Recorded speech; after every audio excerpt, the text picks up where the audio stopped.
Ah, heer, kom binnen. Ik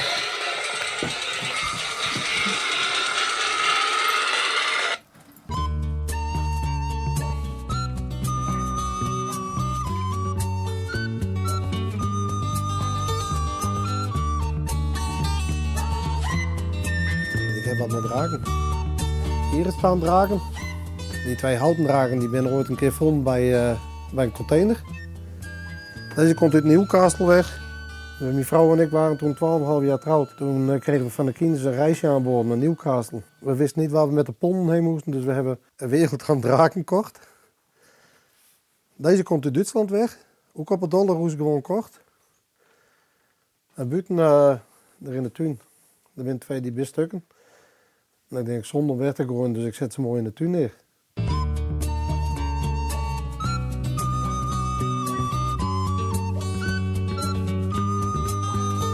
Ik vind die drakenfilms vind ik ook heel erg mooi. Dus dat zie ik ook altijd na. En als ik het maar even ken en er speelt een mooie film in de bioscoop, dan gaan we daarheen. Ja, dat is echt een mooie hobby om te verzamelen.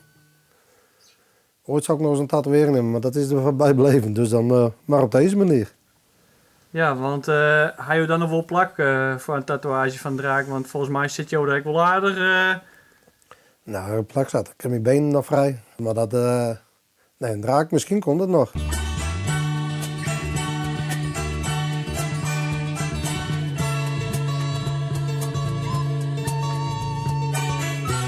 Tatoeages vind je ook echt mooi. Ja, mijn eerste tatoeëring kreeg ik met 13 jaar.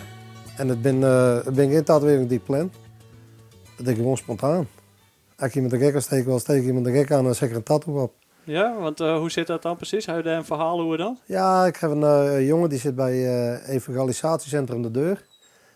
En daar ben ik een paar keer goed heftig met in discussie geweest. En dat is een jongen die heel erg lastig is om zijn gelijk te geven.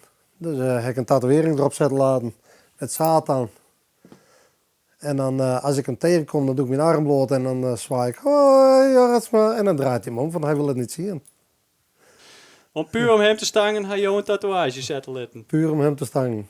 En dat ik eigenlijk, het maakt mij toch niet wat ik erop zet. Ik heb hier 666 staan. Daar stond de naam van mijn vrouw onder. Mijn ex-vrouw dan. En ze zei, ik zei, wat moeten we er overheen zetten? Oh, toen schoot me dit er binnen. Nou ja, omdat ik toch van dat muziek hou, ik denk, nou komt dit het best in de buurt. Dus heb ik dat erop zet.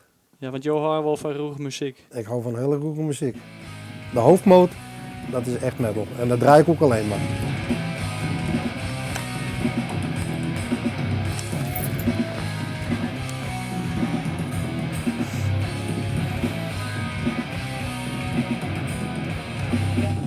Hier heb je mijn grootste draak.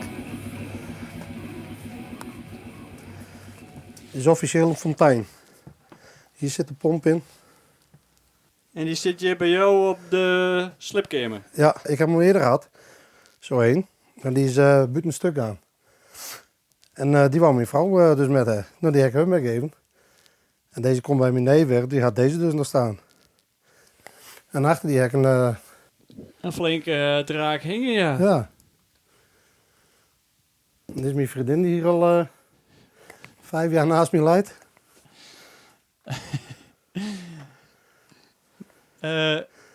Wat is het verhaal hierachter? Nou, deze vond ik mooi. Ik denk, wat moet ik er meteen? Ik denk, maar naast me heel erg. Dan ben ik niet alleen. Dus jou sliep elke nacht met een skelet naast jou? Ja. Al bijna 5 jaar lang. En mocht er dan eens een vrouw komen, ja, dan komt ze achter aan de deur te hangen. Tot hij weer weg gaat en dan gaat ze weer terug. Ja, dus als een eindje begonnen. Ik heb het er neergelegd en het is er eigenlijk nooit weer weggaan. Ze bleef mooi bij me liggen. Nou, lekker rustig toch? Ja, meestal noem ik een skinny. Ik ben wel niet de knapste, maar ik ken hem met deur.